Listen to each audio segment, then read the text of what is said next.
우리나라 증시가 굉장히 강해요. 미국보다 훨씬 강하잖아요. 결국 국내 수급이 되게 좋더라고요.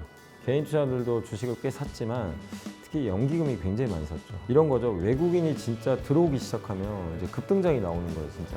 그때는 일단 지금 6월까지 대선 모드니까 그러면은 관세 피해가 좀 약간 이제 그 무관한 업종들 있잖아요. 내수주라고 할 수 있겠죠. 근데 내수주에서 사람들이 뭐 소비도 늘리긴 하겠지만 제가 봤을 때는 좋을 것 같아요.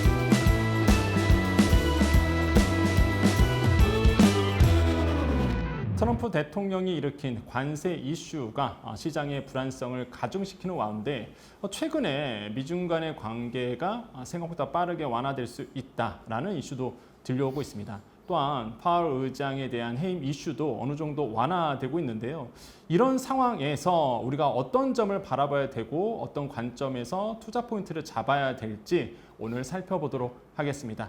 도움 주실 분은요. LS증권 염승환 이사님과 함께하겠습니다. 이사님 안녕하세요. 네, 안녕하세요. 최근 이제 달러 이슈 좀 보겠는데요. 뭐 트럼프 대통령이 금리 인하 압박으로 인해서 이제 달러의 가치가 뭐 낮아지고 있다. 그래서 달러 인덱스도 며칠 전만 하더라도 굉장히 높았는데 굉장히 좀 낮아지고 있더라고요. 그래서 이런 점들을 봤을 때 자세한 원인과 그다음에 전망 어떻게 보고 계시는지요? 그러니까 이제 달러가 지난 몇 년간 이제 미국의 예외주의라 그러죠. 미국만 좋은 거죠, 사실. 예, 그러다 보니까 미국에 대안이 없다 이러면서 이제 글로벌 사실 주식 자금도 대부분 그냥 무조건 미국부터 사고 봤거든요. 그 현상이 이제 트럼프 당선되고도 이어지다가 막상 이제 취임하고 나서 이게 세계 시장 참가자들이 본 거랑 완전 반대 현상이 나오기 시작을 한 거예요. 기업들이 더 이제 경영 활동하기 좋게 만들고 또 미국 경제도 더 좋게 만들지 않을까. 그리고 관세도 그냥 협상용 아닐까. 이렇게만 봤던 거죠. 그러니까 대부분 낙관적으로 봤던 거죠. 그래서 달러도 굉장히 강했던 이제 상황이었는데 이제 막상 뚜껑을 여니까 전혀 아니었던 거예요. 이제 이 트럼프 일기랑은 너무 다른 거예요. 달랐고 결국에 이제 이 사람은 진짜 미국 엑스맨 아닌가 진짜 약간 그런 느낌이 들 정도예요. 맞아요. 이 미국 사람 맞나? 미국 경제를 본인이 앞장서서 지금 망가뜨리고 있잖아요. 그러니까 이게 도대체 지금 그러니까 너무나 이상하게 지금 이제 흘러갔던 거죠. 그리고 관세도 그러니까 처음엔 그래도 뭐 관세 이제 좀 세게 나왔을 때도 대부분 저러다 또 협상하겠지 이랬는데 그게 아니라 중국에 145% 때리는 거 보고 이제 더 놀랬던 것 같아요. 그래서 이제 달러에 대해서 좀 믿음을 갖고 있던 분들도 야 이건 진짜 아닌 것 같다. 그리고 파월 의장은 해임하겠다. 해서도 안 되는 건데 막 갑자기 막 그런 얘기를 하진 않나. 그리고 그냥 그 주식 사라 그랬는데 다음날 갑자기 상호관세 90일 유예시켜 버리고 그러니까 자기 마음대로 그냥 시장을 그러니까 주식이 오르냐 내리냐 이거보다도 본인이 말한 거에 따라서 주가 올랐다가 떨어졌다 그러거든요. 지금 그럼 누가 신뢰를 하겠어요? 그 주식시장, 금융시장 자체를 신뢰할 수가 없어요. 그냥 정치인에 의해서 그냥 움직여 버리니까 이거는 좋은 현상이 아닌 거죠. 그러니까 미국이란 나라를 우리가 그동안 미국이란 금융시장을 엄청 신뢰했는데 그 신뢰가 그냥 불과 한 달 만에 다 깨져 버린 것 같아요. 그래서 이제 달러 투매가 나왔고 그러니까 미국과 관련된 자산 다 팔아버린 것 같아요. 뭐 국채도 팔고 보통 경기 침체 오면 채권값이 오르잖아요. 그러니까 금리가 떨어져야 되는데 이번엔 금리도 오르고 주가 폭락하고 막 달러 폭락하고 뭐 난리가 아니었던 것 같아요. 그러니까 결국엔 이건 트럼프가 만들었던 이런 이제 불확실성이 시장이 예상을 못했던 거예요. 근데 생각보다 너무나 이런 이제 불확실성이 커지고 앞으로도 계속 이어지지 않을까. 미국 못 믿겠다. 이 현상이 나오면서 결국에 이제 뭐 달러에 관련된 게 다 폭락을 했는데 결국 그러면 이제 우리가 만약에 매수를 한다면 이 트럼프의 정책이 바뀌어야 되잖아요. 근데 약간 이제 중국과 뭐 대화하겠다 뭐 이런 얘기도 나오는데 대화가 중요한 게 아니고 결국엔 정책을 바꿔야 되거든요. 너무 세게 나갔던 이런 맞아요. 정책들 있잖아요. 그리고 트럼프의 성격도 좀 바꿔야 되는 게 너무 세게 나가요. 그냥 일단 질러요 무조건. 그냥 왕이에요 왕. 맞아요. 왕이고. 그러니까 그런 게 바뀌어야 되는데 아시잖아요. 사람이 바뀌나요 쉽게. 그래서 저가 매수를 하지 말라는 게 아니라 뭐 일단 어느 정도 최악은 지났으니까 싼 것들은 뭐 저가 매수해도 되긴 하는데 단 지금의 이 트럼프가 만든 이 부분이 이 악재가 완전히 해소된 건 아니에요. 아직도 불확실성이 남아 있기 때문에 적극적으로 투자하기는 좀 아직은 그렇게 뭐 쉽진 않다. 아직은 조금 예. 근데 기업들 중에서 정말 트럼프가 뭔 얘기를 해도 버틸 수 있는 기업들이 있단 말이에요. 대체 불가능한 기업들이 있어요. 그런 건 상관없겠죠.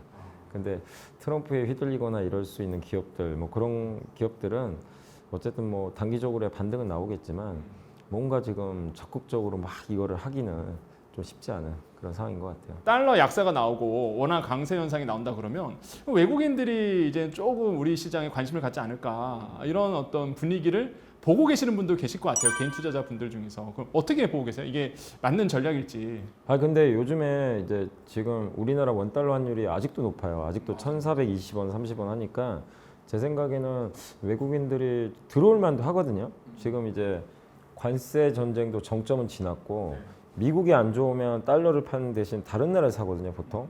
근데 우리나라 안 사요. 뭐 저도 명확한 이유는 사실 잘 모르겠고, 근데 이제 외국인들 입장에서는 무역 전쟁의 피해 국가 중에 하나잖아요. 그런 상황에서 앞이 잘 안 보이잖아요. 네, 불확실하고 그러다 보니까 아직까지 한국 증시에 대해서는 조금 더 지켜보자 이런 입장인 것 같고, 그리고 일단 현금화 해놓자 그런 것들이 좀 있는 것 같아요. 그래서 저는 들어올 거를 봐요. 언젠간 들어올 텐데. 아직까지는 조금 들어오진 않고 있다. 근데도 우리나라 증시가 굉장히 강해요. 미국보다 훨씬 강하잖아요. 결국 국내 수급이 되게 좋더라고요. 개인들도 개인 투자들도 주식을 꽤 샀지만 특히 연기금이 굉장히 많이 샀죠. 연기금이 뭐 진짜 하루도 안 빠지고 꾸준하게 이렇게 매집을 하다 보니까 그래서 외국인들이 그러니까 이런 거죠. 외국인이 진짜 들어오기 시작하면 이제 급등장이 나오는 거예요, 진짜. 그때는. 근데 지금은 그 정도까지는 아니잖아요. 근데 한국은 외국인이 이렇게 팔아제끼는데도 잘 버텨요. 결국 국내 수급은 되게 좋아져서 이게 한국 증시는 그렇게 큰 걱정은 안 된다. 다만 위를 열려면 외국인이 들어와야 되고 그러려면 결국 외국인이 들어오기 위해서는 삼성전자가 힘을 내야 되잖아요. 그죠? 전자 사야 뭐 이게 올라가니까 그러니까 전자가 언제쯤 좀 분위기를 탈까? 요게 좀 또 핵심 포인트가 될 것 같습니다. 그럼 이제 투자자 입장에서 야 이게 5월 증시 어떻게 될까? 그리고 5월에는 내가 어떤 관점에서 투자를 해야 될까라는 이제 궁금증이 생깁니다. 그래서 유익 있게 바라봐야 될 또 섹터, 아니면 종목들이 어떤 건 있는지 좀 궁금하기도 합니다. 단기적으로는 약간 이제 트럼프가 조금 후퇴했거든요.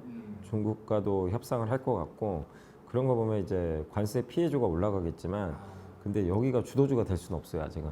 관세 정책이 끝난 게 아니잖아요.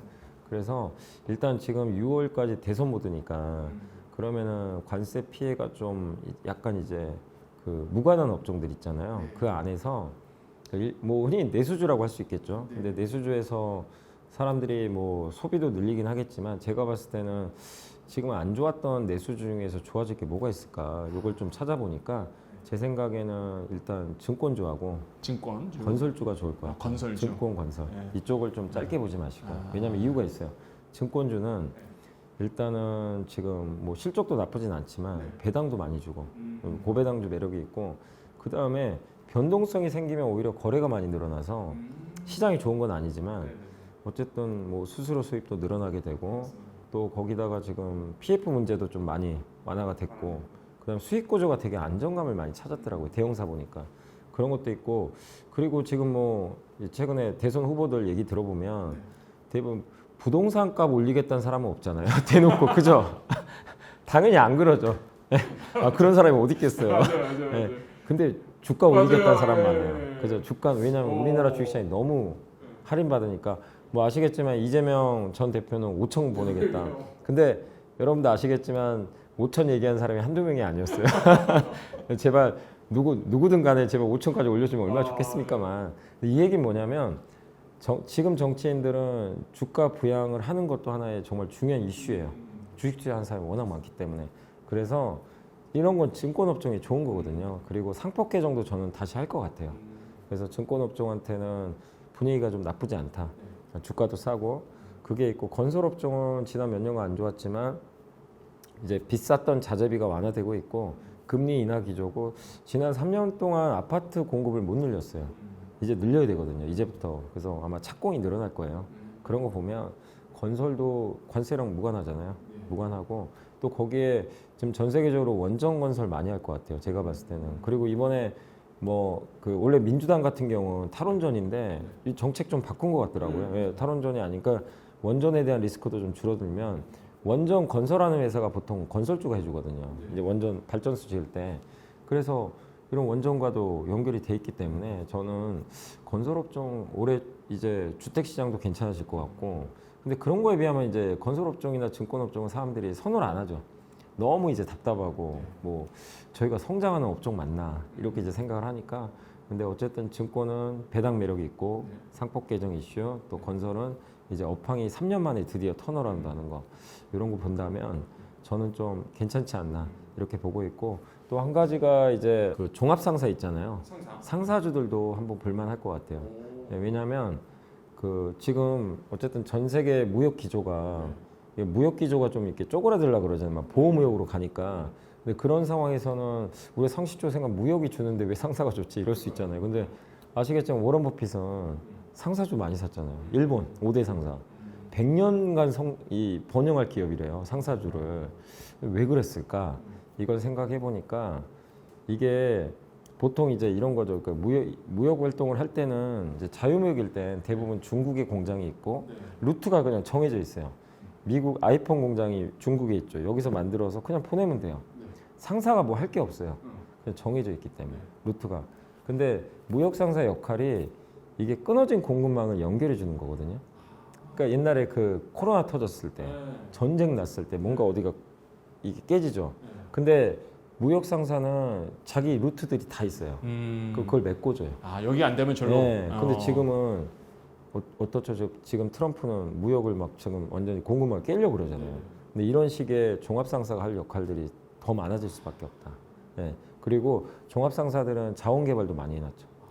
뭐 이런 니켈 광산 사놓고 LNG 광산 사놓고 이런 거 하니까 이런 것들이 사실 무기거든요. 자원 민족주의 시대가 왔으니까. 근데 그런 것들도 이제 가미가 될 것 같고 그리고 주가도 워낙 또 밸류가 낮기 때문에 그래서 지금 뭐 아직은 관심들은 없지만 어쨌든 저는 이런 관점에서 보면 종합상사, 무역상사도 한번 볼만하지 않나. 예. 그리고 뭐 앞으로 이제 배당도 좀 늘리지 않을까 이렇게 생각하고 있어서 무역상사 쪽도 한번 긴 시각으로 보면 저는 좀 괜찮지 않나 이렇게 보고 있고 마지막으로 이제 미국 증시 관련해서는 저는 이제 그거예요. 미국보다는 한국이 낫다고 생각하지만 미국 안에서도 트럼프가 원하는 거는 결국 그거잖아요. 미국에 공장 지어라. 이게 제일 핵심이죠. 미국 안에다가 그러면 미국 안에 공장 지을 때 그 거기 관련된 밸류 체인들이 있을 거란 말이에요. 공장 지을 때 필요한 자재 같은 거, 자재라든가 뭐 예를 들면 뭐 미국에도 시멘트 회사가 있을 거고, 뭐 건자재 회사도 있을 거고, 철강 회사도 있을 거고. 근데 이런 데다 다 관세 때려 버렸잖아요. 그럼 해외 회사가 못 들어가요, 잘. 근데 미국에 그걸 직접 하는 회사는 관세 때문에 수혜를 받아요. 오히려. 그리고 그걸 이제 미국에 공장 지으면 수요가 증가하고. 그런 게 꼭 뭐 한두 가지는 아닌데 어쨌든 뭐 미국 내에서 이렇게 뭐 공장이나 발전소 짓거나 할 때 미국 기업인데 그걸 이제 공급할 수 있는 그 능력이 있는 기업들. 그런 기업들이면 저는 좀 괜찮지 않나. 그래서 미국이 제조업 공장을 지을 때 미국 기업 중에 그 공급할 수 있는 뭐 인프라를 할 수 있는 기업들을 한번 여러분들이 좀 이렇게 고민해 보시는 것도 미국을 나쁘게만 볼 필요는 없는 것 같아요. 예, 그래서 그거는 오히려 트럼프 수혜주니까 저는 한번 고민해 볼 필요 있다 이렇게 말씀드리겠습니다. 네, 오늘 전해드린 정보 잘 참고하셔서 성공적인 투자하시길 바라겠습니다. 오늘 말씀 감사합니다.